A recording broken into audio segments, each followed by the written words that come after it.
So when people come and get in touch with Box of Crayons, they're often pretty excited about it because they think, Box of Crayons, what a cool name. You really must do things around creativity and funkiness. And it's actually true. I started my career in the world of innovation and creativity. When I finally got out of university, it took me a long time to do that. But when I finally made it out into the world of work, I ended up with a job where my whole role was to invent new products and new services for people. And actually, I ended up teaching a great deal about creativity and innovation as well. So I know quite a lot about that world. And there's a challenge with creativity and the way we think about it in our organizational life. And here's the challenge. For most of us, we say, look, creativity, that's not what I do. I've got a real job. I get stuff done. And the creativity stuff we outsource, we send it out to the creatives or the agency, or maybe that weird guy with the funky shirt who's kind of slightly odd, but we'll tolerate him because, that's what he does. And I think it's really important for all of us to understand that creativity is actually an everyday activity. It's something that at its best, it should infuse the way you work when you show up for meetings, when you tackle your projects, when you think about the work you do. I want you to bring that sense of creativity to it. And actually, there's good research to help us understand why that may work. I took this information from Chip and Dan Heath's book called Switch, which said, look, in most organizations, decisions are binary. It's basically, should we do this or should we not do it? They found that, I think it was like about 70% of decisions are binary. 52% of those decisions failed. That's terrible. 52%, that's basically worse decision making than it is if you're a teenager. You know how bad teenagers' brains are. They're unformed.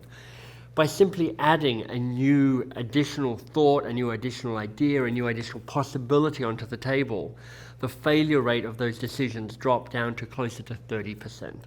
So there's a real value for all of us in understanding that creativity needs to be an everyday activity. Okay, so knowing that, where do you get that input of everyday creativity from? Well, I want to share with you my 3 favorite books currently on everyday creativity and share some of the key insights I've had from them. The first book I'll tell you about is Austin Kleon's book, Steal Like an Artist, 10 Things Nobody Told You About Being Creative. And this is a funky book, beautifully designed, kind of got a cool feel to it. Austin is an artist. He does kind of designed word art, which sounds weird but actually looks fantastic in the book.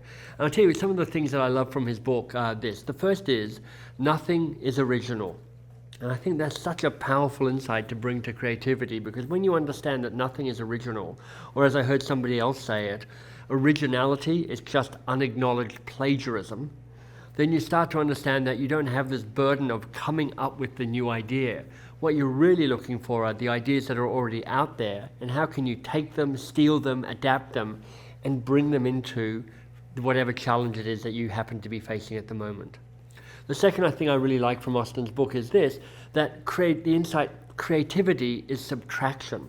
So there's something really powerful about not just adding stuff on, but actually going through the process of eliminating what, I think it was Michelangelo said that when he was faced with a block of marble, what his goal was to find the angel within and carve out all the marble that was an angel.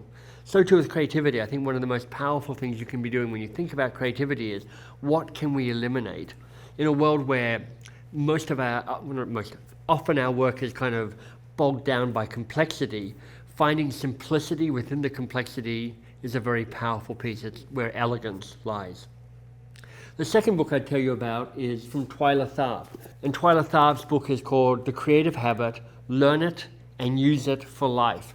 So you can see how that's a really perfect book when we're talking about everyday creativity. And a couple of things I pulled from that book. The first is this, that she strives to get an A, as a mark, an A in failure. And she really untangles what failure can be. And she says there are 5 different sources for failure. One is a failure of skill. Okay, that's obvious when that happens. It's kind of the most blunt, the most keenly seen failure. The second is a failure of judgment. I think that's getting more interesting right away, which is like when you start discovering, where did I make the wrong decision in terms of what I pursued or what I might have looked for. The third is a failure of concept. So that's where you go, I had this idea, I thought it was going to be great, and it didn't really work. So that's when you kind of misread the market or the need or the way that your idea may play out.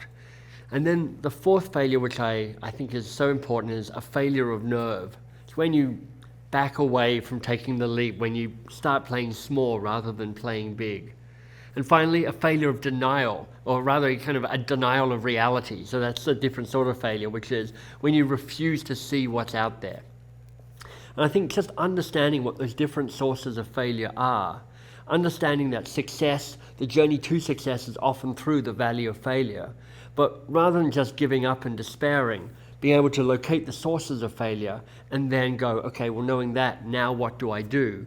Actually is one way of driving to success and allowing creativity to come into your everyday work. The other thing that Twyla Tharp says, which I think is really important, is it's about knowing when to stop. She quotes somebody saying, a poem is never finished, it's only ever abandoned. That's such a beautiful concept. But at a certain point, you've got to stop and say, you know what, this is good enough. The prison of perfectionism, the iron bar of perfectionism, can crush creativity. So know when to stop when you're building something and creating something. The third book I tell you about is from Chip Kidd. Now, some of you may know the name Chip Kidd. He's a book designer. He's kind of the most famous of book cover designers. And he's got a fantastic book called Go, A Kid's Guide to Graphic Design. And it's a very visual book, very playful. He plays with your mind throughout this book. But here's the key thing to take away from the Kidd book and in general, which is creativity is often unleashed through design. I think content becomes valuable when you bring elegance and design to it. And what I love about the Chip Kidd book is that you understand that if you start capturing and practicing and mastering some of the key concepts of design, it's through that you'll be able to actually unleash creativity in the information and the content before you. So there we go, 3 essential books for me about unleashing creativity. You don't have to go and buy them, maybe go and grab them from the library, they'll all be there. But certainly find one, pick up one, and think to yourself, how can I make creativity not just something that's for the brainstorming sessions or for the weird guy with the colored hair in the corner, but how can I make everyday creativity part of the way that I do work in the organization at which I work?